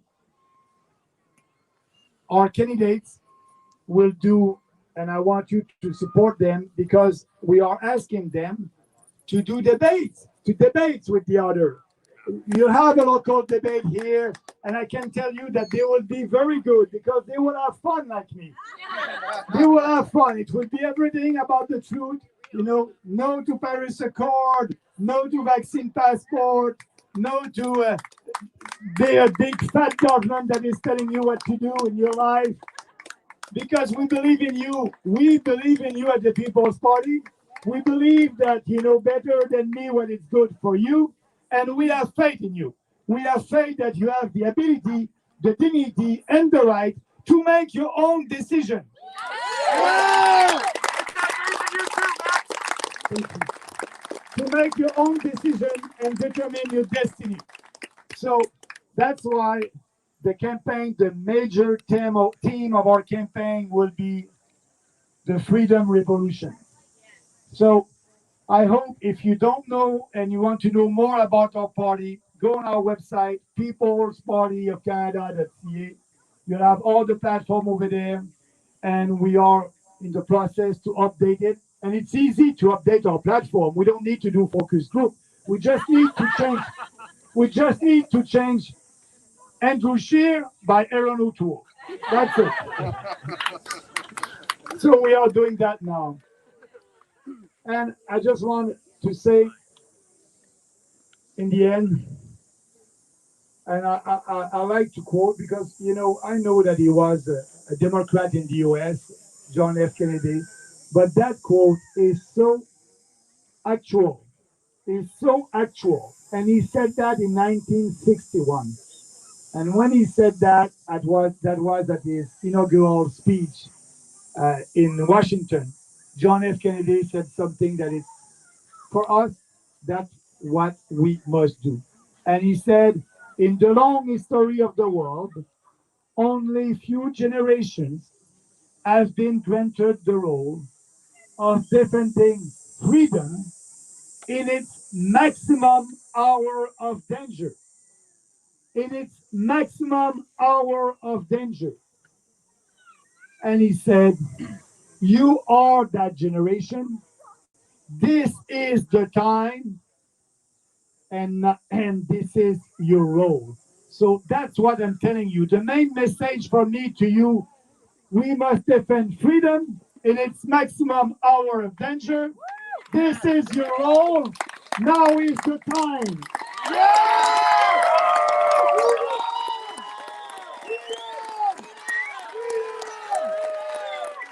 Freedom, yes. Yes. So thank you, everybody. Jim, you want to take the... Yeah. So thank you, and I'll stay with you, and if you have any questions, I'll be there. Thank you. Thank you very much, Maxime. Okay, so everybody, there's a couple of people that are going to want to come up and talk. By the way, if there's any parents that want to talk, it'd be really great to hear from you as well. You know, so why don't you come on up? Yeah, absolutely. Come on up, and why don't you have a few words? Absolutely. Thank you so much. What's your name? Irina. Here's Irina, a concerned, loving parent. Hello guys, I came here. This was not my plan. Okay, so I'm speaking. I'm speaking right off. I have not prepared my speech. I was a educational worker back home in a socialist country, and 10 years from now, it's still socialist. So what we can do, we need to stand up here. Like, don't speak to those who are Trudeau, and don't speak to those who are conservatives. Speak to those people who don't know for who they will vote. So this is the key point. Just go approach people. You know, like Jesus when he was going through and he was informing people about his faith. That's what we need to do. We need to inform people that they're not alone. There's lots of us. We just need to get connected. And Max, there is something for you. I read in our in the magazine, newspaper, like from Serbia. They're calling you far rightist extremist man. So with 7,000 miles, they're afraid of you. Can you imagine how they're afraid of you here? So fight for your kids. One day we won't be here, but they're here to stay for us. We don't want them enslaved. Thank you. Hi, as a local candidate, I'd like to thank everybody. I'd like to thank Maxime for the great work he's doing, and the leadership he has for us. And one way to spread the word, I'm going to tell you a little personal experience real quick. In 2018, I did social media advertisement on my own. One person, I reached 1.8 million people in 1 month. Okay, so if you want to join, follow me on Twitter. Listen to this. Go Politik, Politik 101 Media in capital letter MIDEIA, and we'll spread the word like wildfire. Okay, because every time you do something, put the name on it, and it will spread like crazy. If I could do 1.8 million people reach one person in 1 month, we can do 18 million. Politik, Politik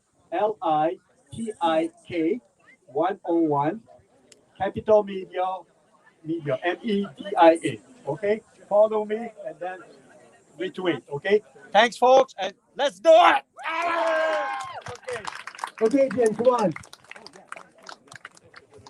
Hey guys, I just want to, if anybody's here from Etobicoke North, I just need a few more signatures. I'm at 95. Get me over the top. If anybody's here from North Etobicoke, come see me. I got a few sheets here, okay?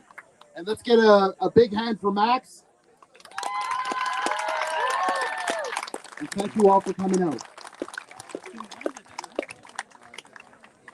So as you can hear, people, I'm just going to give you a little bit of a story about myself, very, very quickly.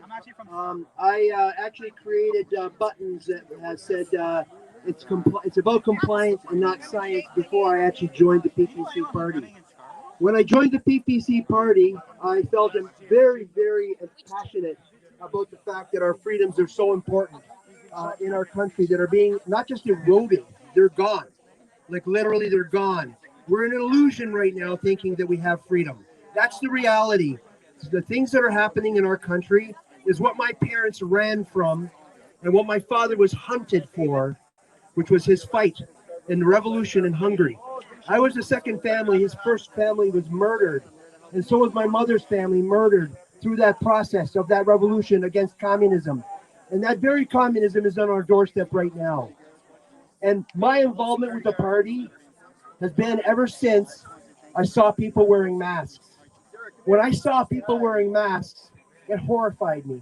Inside, my gut was wrenching. And I said, no, I have not worn a mask. I will not wear a mask. And I will never wear a mask if I don't want to wear a mask. And that's the way it goes. So you people here today, you are all freedom-loving individuals. And as Max said, it's so important that you spread the word because media won't spread it for us because media is against us. So we need, as this strong family that we are, we need to band together and we need to tell our neighbor, and that neighbor tells the next neighbor, and that neighbor tells the next neighbor. And there's nothing stronger than the word of mouth. There's no internet that can beat the word of mouth. There's no internet that can beat a hug. There's no internet that can beat a handshake. And there's no internet that can beat an eye-to-eye look into each other's eyes and say, I love you. That's what it's all about. We love each other. We love Canada. We are Canadians. I am proud to be a Canadian. I am proud to be amongst all of you freedom-loving Canadians. Let's make a go! Freedom!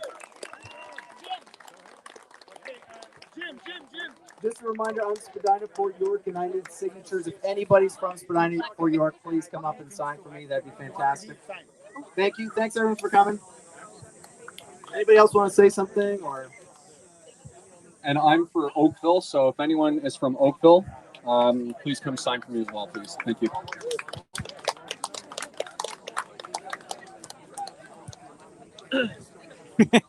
Now that I got this.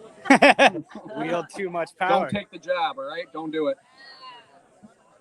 Even if it means you can't travel, just stick it out for a bit. So we'll win.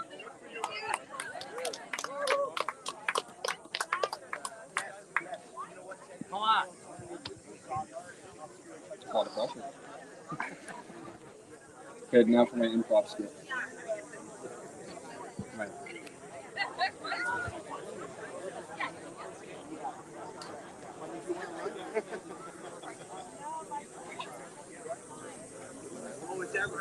Do you want to do a quick interview? Oh, maybe lose the bike. I'm Diverge Media, independent out of Kitchener. I don't know if you're familiar with my work, but just introduce yourself, your riding, and then we'll go from there. So I'm JD Meany, so I'm the candidate of record for Oakville, and presently I'm the CEO for the EDA Association for Oakville and Burlington. Okay, so I was asking this question of other candidates. Basically, what got you into politics in the first place, and why specifically the People's Party of Canada? For sure. So actually, I originally started out in the Conservative Party, and when Maxime was exiting from the Conservative Party and he was starting the People's Party, I knew right then and there when he started speaking about the UN and the Global Pact for Migration, I knew that he was the guy, that we had to reject globalism and everything else that comes with it.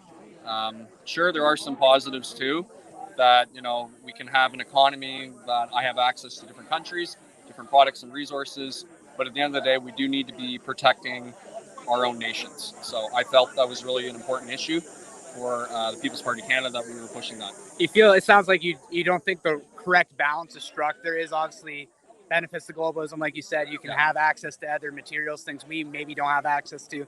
But do you feel like that balance has been lost throughout our government's history? Absolutely. I think a lot of people, especially the baby boomer generation, they would identify with being liberal back in the day.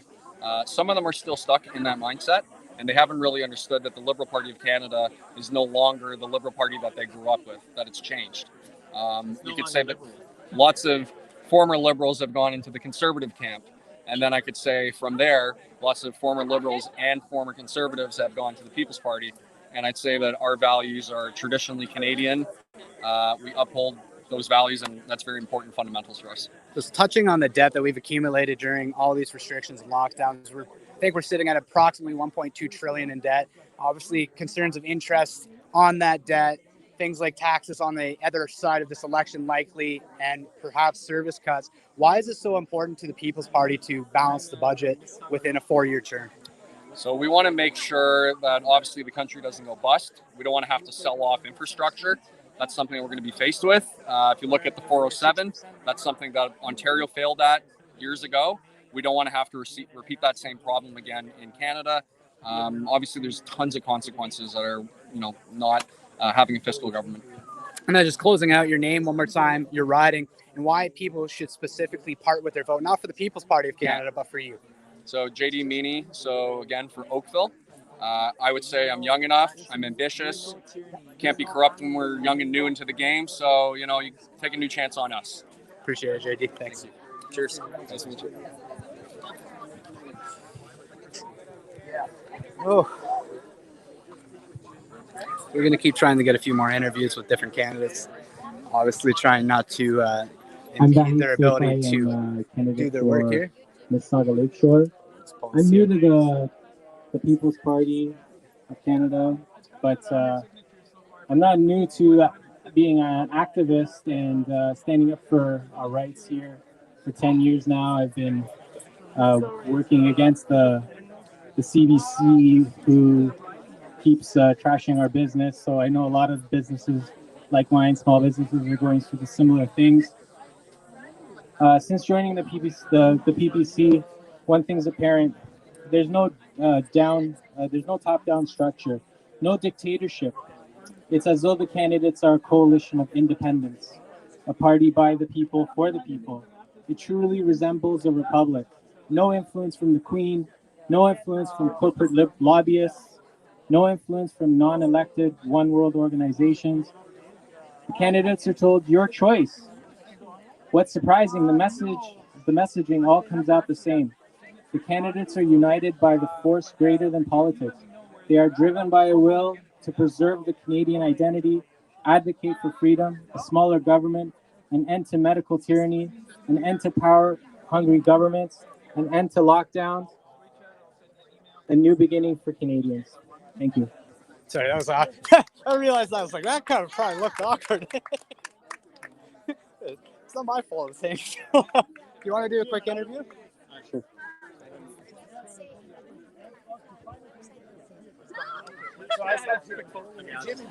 All right, so just introduce your name, your riding. I'm Bahid Saifai. I'm the candidate for Mississauga Lakeshore. So I've been asking all the candidates here why you decided to get into politics and why specifically with the People's Party of Canada. So originally I was going to start my own party, and I realized that there's a party that has similar messaging that I believe in. So it made sense to me to join. And the other thing that I like is that we're all people joining the People's Party that are advocating for the people. So the name is absolutely fitting. I think you touched on something important. You talked about it feels like with the People's Party, you feel like it's a coalition of independents, meaning you can have your voice as an independent person within the party. Something we've seen historically, and especially recently with the Liberal Party, Conservative Party, NDP Green, is that there seems to be an invisible fence of what really candidates are allowed to talk about. We watched the Yukon departure of their Conservative candidate there for his opposition to the vaccine passport. So you just speak to that feeling like you can have an independent voice within the party a little bit? So I haven't once been told what I can say, what I can't say. I haven't been told what the messaging should be.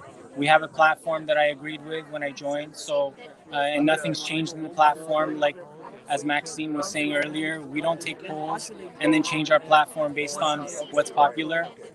we're standing to our core beliefs, and it's the beliefs that's shared by many people that have either emigrated here or have lived here for many generations, and that's what we're all standing up for. And just to close out one more time, you're writing your name and why specifically people should part with their vote, not for the People's Party of Canada, but for specifically you as a candidate representing the People's Party. Okay, so again, it's Vahid Seifai, and I'm the candidate for Mississauga Lakeshore.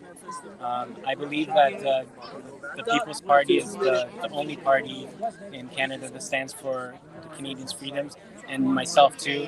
I will stand for Canadian freedoms. Thank you, Vahid. Thanks. Did you get a card? No, I can. No? I was gonna I'm say. very new. Do you have anything set up? Like, so I have a website, yeah. Well, I have an Instagram and stuff. follow us on Facebook there, because what I'm gonna say is, I can send a live video, or you can clip out from it. Okay, cool. Just as a short promotional. I might literally clip it myself. Yeah, that's no good. I'll sweat. Well, I'll just email you. Yeah, or direct message on the Facebook. It's that heat.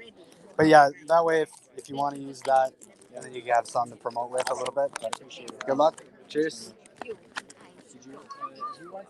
He's got the mic.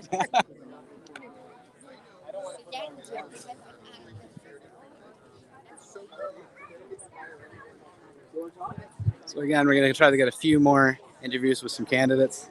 We got people, obviously, they're still talking and getting signatures to run. Listen, if you guys could just come back and just stand around for a second. I kind of flubbed a little bit when I did the French version. I had my finger on the camera lens. Oh my god. Oh my god. If you guys could come right here and just stand here, and Max, I'm going to ask Max to do the French version of his press release. Okay? Again, I made an error and I had my finger on the lens.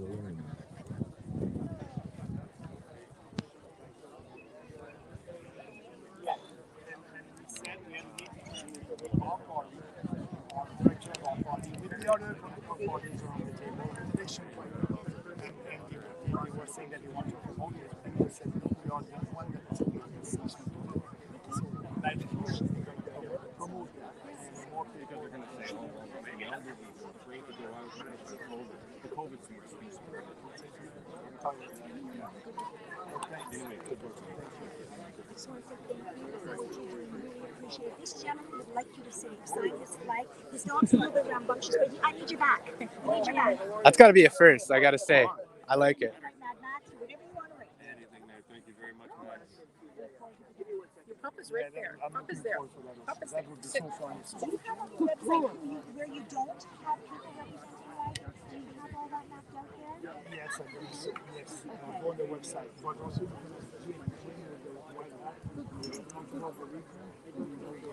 Good girl. Come on. Good girl. Thank you so much. Box across? Good girl. Good girl. Good girl. Good girl. Good girl, my enemy. Good girl.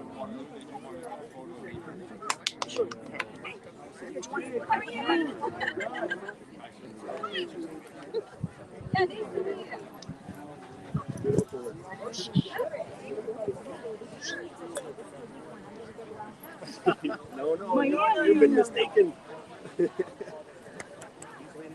Hello. Cross with a boxer? Yeah, that's right. She's a Scott type American bulldog. Really? Yeah, so she's got the long nose instead of the smushy nose. It looked like a boxer body almost. She's pretty. Yep. The muscle. Yeah, Lean. very She's lean. and gorgeous. Thank you very much, guys. It was very nice meeting you.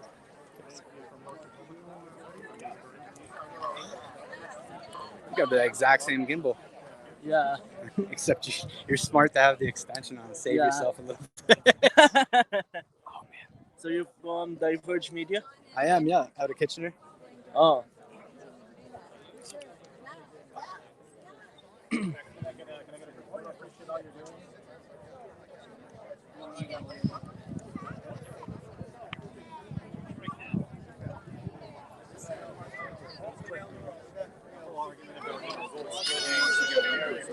Let's see if we can get a...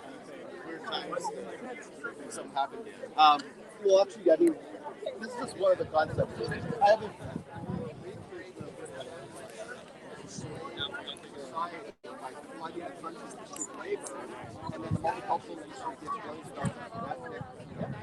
festivals.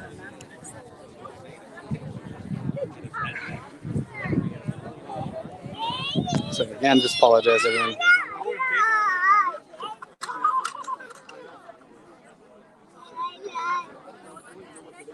Apologize everyone. Just waiting on a few candidates that free up. We got constituents talking to them, and we'll try to get a few more interviews in here. And see if we can get an interview with Maxime before we leave here as well.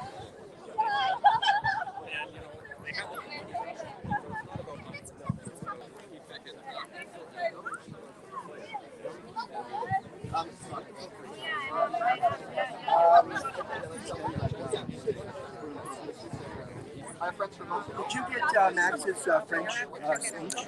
I likely did. Yeah. Okay. Would you be able to snip it?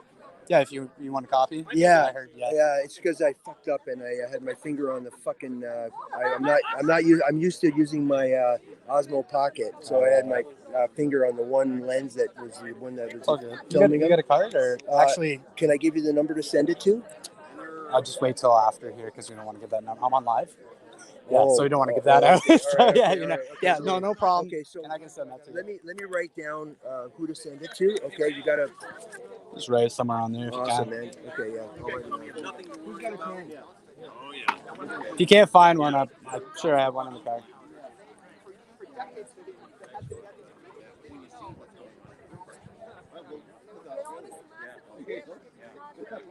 And they're still getting people like England, France, Italy, Cuba. What's going on there?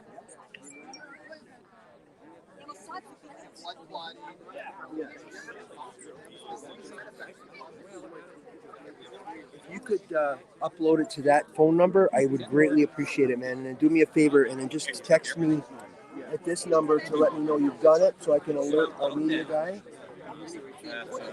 Get your Timmies and get your beer. Yeah. What do you mean by upload it to that number? Or like text it to that Okay. number. Yeah, I was gonna be like, huh? Is this something I don't know about? Yeah, no, just text it to that number. Sorry, man. No problem. I'll try to get it done before dinner tonight, but it's an hour drive back for me, so. Oh shit! So you can't. You can't use data to send it. The date, like I'll send it when I get home, or it's 1 o'clock now. It'll probably be Or 4 can or you 5. want to airdrop it to me? Not really pay much I'm not familiar with AirDrop. Because if you slice that, you could airdrop it to me through either Bluetooth or Wi-Fi. I think it's through Bluetooth. Okay. I'm gonna close out this live stream here in a few minutes. Yeah, and we'll talk again. I'm not sure. Like I'm not as much as I'm young. I'm not super tech savvy. I can help you with the airdrop, no problem. Is that an iPhone you got? Yeah. Okay, yeah. So we can airdrop back and forth, no problem. So if I might have to download it from my StreamYard first, and it might be the whole thing. Because I don't know if I can snip it in phone, but you'll be able to find it from there. Okay, all right. At the very least, right? All right. Then you know what? Why don't you text it to me then? Text it to my number, okay? And then I'll, unless you can, like you said, how long are you going to be before you would be able to do anything? Probably about dinner time tonight. Dinner time tonight. Okay. Yeah, unfortunately, it's a bit of a hike for me. And then No. I understand completely. No worries. I'll figure it out. Maybe there's somebody else that actually videotaped that. I talked to, where do you go? He has an Osmo. I'm not sure if he's still around. He's wearing the Make America Great hat again, or Make Canada Great again. I think he got it too. So. Like my mom.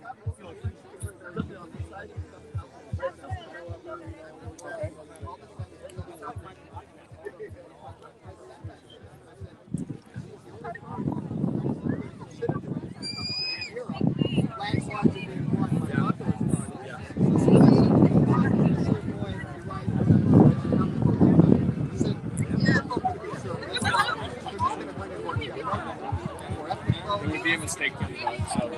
Hey, question for you. Sorry, are you mid live stream right now? I got a question for you. There's a guy. They kind of flubbed the French version of Maxime's interview. Jim. I'm not sure where he is now, but he's wondering if you can maybe airdrop the speech. I don't know really how to do that. So I'm not sure that this was live streamed. see, I'm in the same boat. So he said, I don't know, maybe somebody else got it, and I know you got it. So yeah, in the same boat. All right, thank you. let me go, let me try. Because, I got screamed at, I got told to F off, and it was such a horror. Like, he got sober. It's naive. But I would have been more than happy to go along with them and shield some of the, it's not easy, right? I mean, it's brutal. Ultimately, the blood. I've read several books on All right, everyone. We're going to be hopefully getting an interview here in a few minutes. Just hang tight. If you can go to divergemedia.ca, we have merchandise and we take donations there as well. Appreciate any support that you can give. Thank you. Yep. So I have a huge library of stuff. I got rid of most of it by now, but I'm sure you can because it doesn't seem like when you do research into politics that it seems like we're in a degenerate state. It's been that way since the 70s, since the 60s. Since we changed our flag to accommodate everybody else, we lost our sense of spiritual foundation. Exactly. We get wishy-washy. And Quebec was a hypocrite because they guess that most people believe it. They don't slide it. Accommodation for the rest of us, but for Quebec, we still want our own, African space. And they drew up all the Anglos, because I read books about by Carousel, the Quiet Revolution, and they hurt themselves in the process because without them wanting to be good partners in our federation, they become a bunch of crybabies. Hey, you do a quick interview? Yeah, for sure. So just name and your riding, and then we'll go from there. Okay. Hey, I'm Ian from Spadina, Fort York. I'm a candidate with the People's Party in the next election. So I've been asking all the candidates this question. Why did you get into politics, and why specifically with the People's Party of Canada?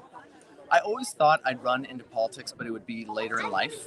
With what's going on now, I can't wait even one more minute. I have a young family. I have a business that's been devastated by all the government policies. I'm pro-freedom.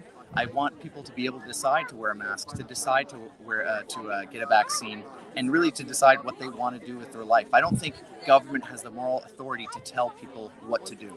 Just speak to this a little bit. You talk about having a young family at home. I too have a young family. I have 4 kids at home, and I think a lot about the future. What is it about this that concerns you? You say you're concerned about your kids. So what is it specifically for you that you're concerned about? Kids shouldn't be going to school in masks because the virus isn't a threat to them. And I just don't want my kid to live in a mask society. I want my kid to enjoy life. We're destroying the formative years of kids' lives, their prom, their weddings, all sorts of stuff, for a virus that predominantly affects people who are very old and who have comorbidities, and it doesn't make any sense to me.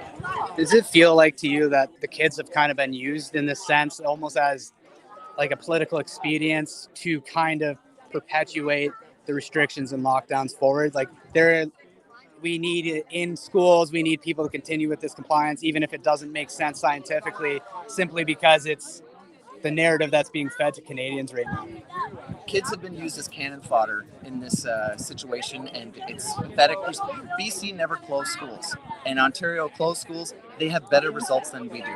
So we need to stop the madness now. We've done the test. We had a beta test. We had the test with BC and Sweden. We've seen other places that never closed schools that have had equal results.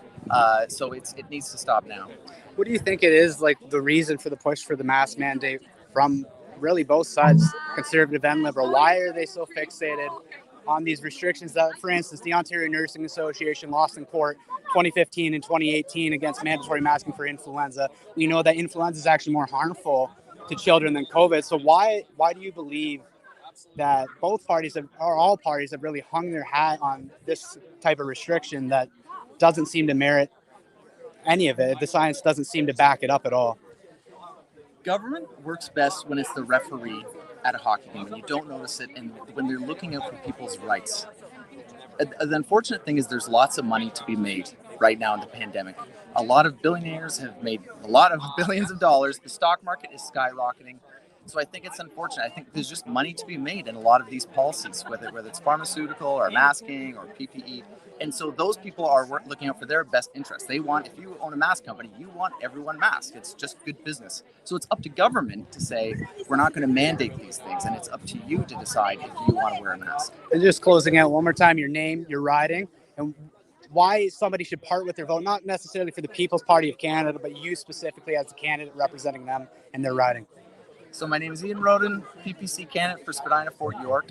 You should part with your vote because I'm going to fight for your rights. I'm going to fight for all Canadians. We're the only party that's looking out for all Canadians. I don't care where you're from, what your sex is. I don't care about any of that stuff. I care about your rights because when the shoe's on the other foot, you will be sorry if we go down this garden path and we sacrifice our rights for something like this. That's a good news because absolutely, thank you.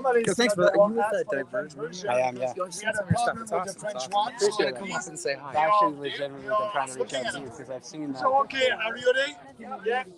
I know that. So, are you ready for our French course? Les campagnes électorales sont une affaire très prévisible. Nous savons déjà que chaque jour au cours des 5 prochaines semaines, les chefs des autres partis de l'establishment feront des promesses coûteuses et irréalistes pour soudoyer les Canadiens et acheter leur vote. Ils promettront de nouveaux programmes de dépenses que nous ne pouvons pas nous permettre. Des crédits d'impôt à des clientèles électorales spécifiques, des subventions à certaines entreprises et industries, des aides financières, des lobbies et tout ça avec de l'argent emprunté. Du financement aussi pour divers projets communautaires qui devraient relever des provinces ou des municipalités. Tous les autres partis jouent à ce jeu d'achat de vote. Nous savons que beaucoup de ces promesses ne sont que des mensonges et que le prochain gouvernement ne les tiendra pas. Mais cette surenchère est aussi la raison pour laquelle le gouvernement ne cesse de grossir et de contrôler davantage I do, but they screwed up on our card and put the wrong thing. It's .ca for the website, and then the Heats adhered them all together. Nous faisons de la politique See if I can even get one off. Je promets de ne pas That's all jouer à good. ce Okay. jeu. But basically, I think the social media is all correct, like Facebook at Diverge as it is. It's probably the best way. And then you can either DM us there, and I'll get pinged on my phone and stuff, or divergemedia@outlook.com or email. Au cours de cette campagne, Just don't nous message ne me through the ferons que website. des promesses réalistes et responsables That's a great de question. réformer I et was d'améliorer la façon dont le gouvernement, actually in the military. dont le Canada, I was a pardon, est reservist, and I gouverné planned au on bénéfice de working tous my les way through Canadiens. artillery, getting combat Merci. experience, Thank and you. going into the intelligence sector, finishing out, hopefully getting a paralegal equivalent, because I was in school to be a paralegal, and then the college strike happened. I bailed to go a different route, and then I was in the military, and they said COVID, and they told us to stand down, and I've studied history, Yes. and I just didn't see it ending, and I correctly predicted what was going to happen, and I knew the mandates on the vaccines would come down eventually. So I walked out. My brother's Conestoga journalist grad. Okay. Started this with him. He's a little hands off right now, but basically that was the conversation we had. Is like, are you serious? Is this something you're really gonna do? And we decided to go this route. It was a matter of like, how do you have this, help the public discourse? And this is what I felt I could do. I kind of seen the writing on the wall with COVID. Yes. And I knew it was time to shift gears. It's fun. It is fun. Like this is going to be a dogfight. That's why it's going to be my riding. There's no conservative. Son on this is before I forget. Yeah. Trudeau was talking about winning a majority. The tyranny thing was touching here, but it literally sounds like he feels like he said you'll have the chance to talk to that issue and many more. It sounds like he thinks if he wins a majority, like his actions are justified. It's just like in his mind. I think that's where he's at. You talk about this being messed up. Back to the military thing. Tell me how it makes sense to tell the military. I knew at the end of April, based on the government studies coming out, and I'm like, there's no way in hell we should be stood down. They're telling the healthiest people in arguably all of Canada, all young pretty much, that they were too at risk, and it was better for the military to cancel boot camps and things like this to protect against COVID than it was to just take common sense precautions. What the hell does the military was the military's there? And it's like I signed up to potentially have to give my life, and it never made sense to me. It's the same with when has a society ever protected adults with expensive children? Like it makes no fucking sense. It's immoral. It's immoral. Go one step further. Asymptomatic spread is what this was all based on, right? And it's bullshit. So, well, no, it might happen a little bit. Let's give them the out. But they said World Health Organization, yes, World Health Organization, though, came out, and we take them at their word. Worst case scenario is less than 5%. And I back this up. Give them whatever. You can have that argument. Asymptomatic spread's a thing. But it's less than 5% of the problem. When have we as a society ever decided that we're going to focus on 5% of a problem and apply that issue for 5% to everyone? Yes. And furthermore, I mean, we're not even talking about T-cell immunity, natural immunity, and all the modeling is based on 100% of people having the same ability to be infected. And it's like, no. There's lots of science that indicates that's not even the correct way to look at this. You know, protect the most vulnerable has always made the most sense. We tossed out the pandemic protocols at the beginning of this. For what? And we're having the wrong conversation because we have the data now. 99.9% of Canadians and people on Earth have not died with COVID. So it wasn't as deadly as we thought it was going to be. Done. No matter what any country did. I've been to India. I thought India is going to be wrecked by this thing. They can't social distance. They can't. I went to the bathroom in India. Still doing okay, right? Yeah, Sorry? still doing okay. That was all cooked up by the media. Smoking mirrors. I went to places in India where there's not even soap, and you wipe with a cup of water. Yes. That's it. In the whole village. There's no way that COVID wouldn't have. They would have had a way higher. Israel, everybody's almost vaccinated. 95% of the people in Israel now, like who has COVID, 2 times vaccinated. It was one Same thing hospital there, Singapore. yeah. Same thing. You know, nobody talks about Sweden. Why everybody scared Yeah, about Sweden? yeah. They never shut it down. They're like same with us. They love to say Alberta's Where's crazy. They love to say Alberta's crazy. Sweden has done what Alberta did the whole time. Okay. So how is Alberta crazy? Like, yeah, Alberta is. You It's can't not have that much both. You can't brainwash. have It's not both. that much brainwash. Yeah, sorry, I have to go, but just Hey, last hey. thing, you know. Yeah, just last thing. You can use this line. Trudeau hates Canada. Yeah. Why? Because he's bringing terrorists, destroying financial system, basically raising taxes. He works only for himself. This line must be there. Trudeau hates Canada. Yes. Trudeau hates. If you're Canadian, Trudeau hates you. Yeah. But he only wants your vote just because for his power, and he doesn't have any brains. No. So Trudeau hates Canada. Don't forget that. Thanks, man. I love it. All the best. Nice to meet you. It doesn't matter how much logic you throw at people. This Yes. is the biggest thing you can take away probably as a politician. People don't care how much you know until they know how much you care. 30% of Canadians, I think, are captured fully, like in a complete trance, ideological trance. I think that a lot of Canadians just are like, let's get through this, and I don't give a crap. And then it's us who are fighting to be like, this is effed, you know. So I've done these shows. I've showed Sweden's, death and case stats right next to the UK. I've shown the seasonality. Like, you look at the spikes and you're like, it's seasonal. Look, summer, winter. and yet we're still here having the same conversations as though we're conspiracy theorists. There's nothing conspiratorial about this. And the other one that blows me away as a news media outlet, you could quote, somebody later said to me, you could quote anybody, you could find anybody to say what you want them to say. I said, yes, it's so convenient and so easy to find Stanford and Harvard educated epidemiologists and virologists coming out against the actions of the government and saying it doesn't make sense. So easy to find 15,000 doctors that sign a declaration that says protect the vulnerable. It doesn't make sense to punish everyone. Like, on and on the list goes. And I've just come to accept, you know what? People are going to call you what they're going to call you, and you're either going to stand now, and I really believe Trudeau's right about one thing. We're at a crossroads in our history. I think he nailed that. I could say that the Ottawa Senators are going to win the Stanley Cup next year, and you could say they aren't, and we might both be right. But we know that they didn't win last year. We know that, and it's the same thing with this shit. It's like, oh, it could have all this shit can happen. It's like, no, we know it's not that deadly. We just know it now. We have the effing data. I don't need a scientist from Stanford. I agree with you. Like all those people, it's like all the scientists agree. It's like all the scientists definitely don't agree. Like, and we're asking them questions. How many people in the hospital? A friend of mine, she's a radiologist. She had an adverse event from the vaccine. They wouldn't let her report it.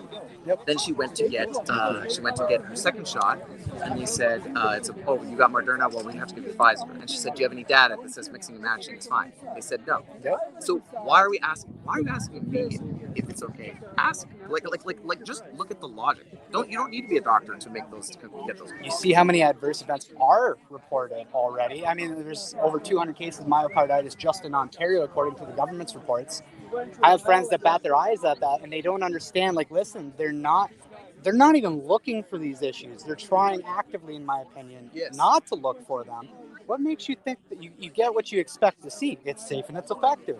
That's what they expect to see. They're not looking for that.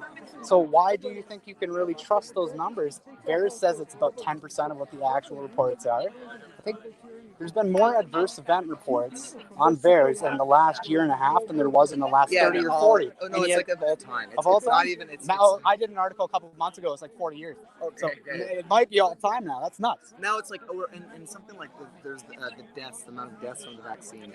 I'll reverse it on my face so they can at least hear the conversation. Well, here, I should get going though because I need the signatures. But let's do. I want to vet our chat. Sounds good. That'd be awesome. To be honest. Appreciate it. Good luck. Good luck, you. 15 minutes. So if you guys want to say thank you and goodbye to Max, let's go.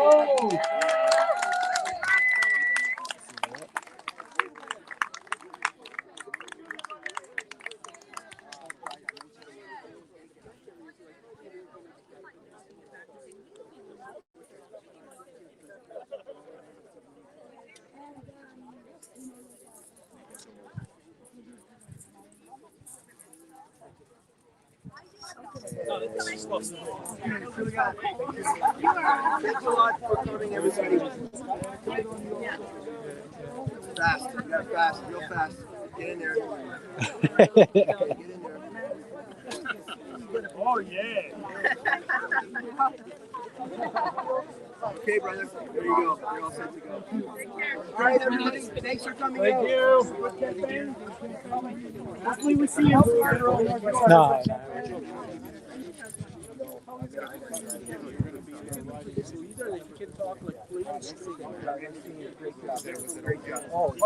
Okay.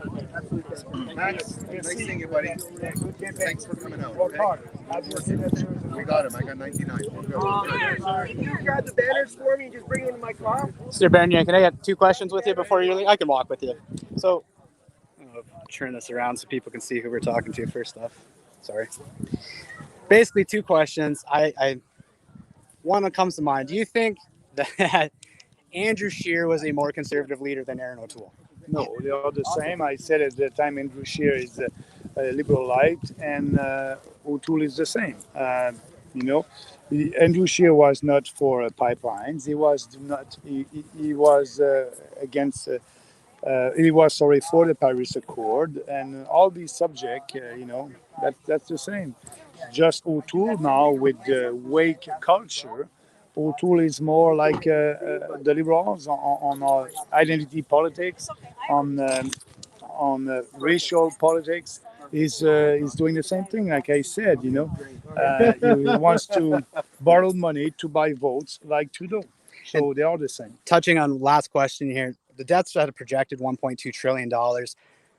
Do Canadians understand the importance of that debt, and why is it so important to the PPC to pay that debt down within 4 years, as no other parties are really talking about that? Okay, so no, we won't pay the debt. We'll balance the budget. That's the big difference. So yes, we'll balance the budget by cutting the CBC, by cutting all the funds to the mainstream media, cutting foreign aid, cutting corporate welfare.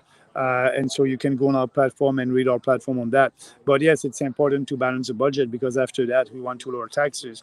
But right now, we are paying right now for that huge deficit, more than $340 billion by the new Trudeau's inflation tax. If you go and you do your grocery, there's about 4 or 5% inflation there.